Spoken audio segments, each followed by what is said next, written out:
एक दिन बुद्ध अपने शिष्यों के साथ जंगल की तरफ जा रहे थे।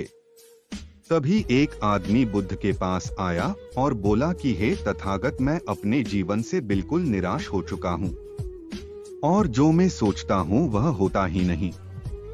जब मैं पढ़ाई करता था तब सोचता था कि अच्छे से पढ़ लिख कर अच्छी नौकरी करके अपने माता पिता के लिए एक बैलगाड़ी खरीदूंगा और खुशी दूंगा, लेकिन नौकरी मिली तो सही, लेकिन इतने पैसे नहीं मिलते जिनसे इतनी इच्छा पूरी कर सकूं, जैसे तैसे खाने पीने का इंतजाम हो पाता है। आदमी की बात सुनकर बुद्ध उसको फूलों के एक बगीचे में लेकर गए और बुद्ध ने उस आदमी से कहा कि मैं तुम्हारी सारी समस्याओं का हल बता दूंगा, लेकिन उसके लिए तुम्हें मेरी कहीं बात माननी होगी। आदमी ने कहा वह हर बात मानेगा।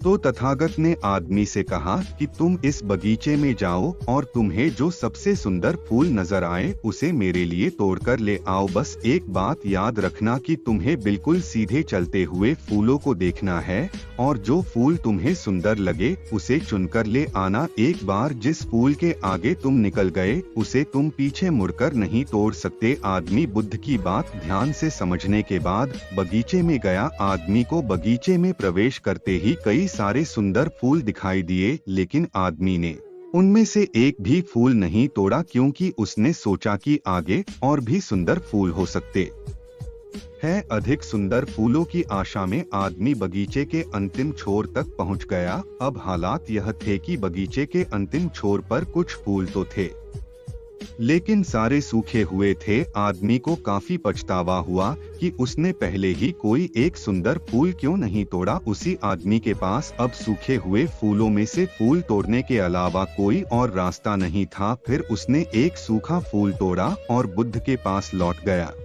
बुद्ध ने सूखे हुए फूल को आदमी के हाथ में देखकर कहा कि बगीचे में इतने सुंदर फूल थे, फिर भी तुम सूखा हुआ फूल क्यों तोड़कर लाए हो। आदमी ने कहा कि मैंने सोचा बगीचे में आगे और भी सुंदर फूल मिलेंगे।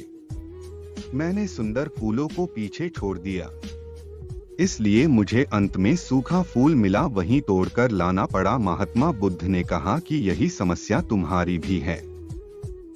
यह बगीचा तुम्हारा जीवन है और इसमें वह सभी तरह के फूल, छोटी मोटी खुशियां हैं जो कि तुमने ज्यादा बड़ी खुशी के पीछे इन सभी छोटी मोटी खुशियों को पीछे छोड़ दिया है।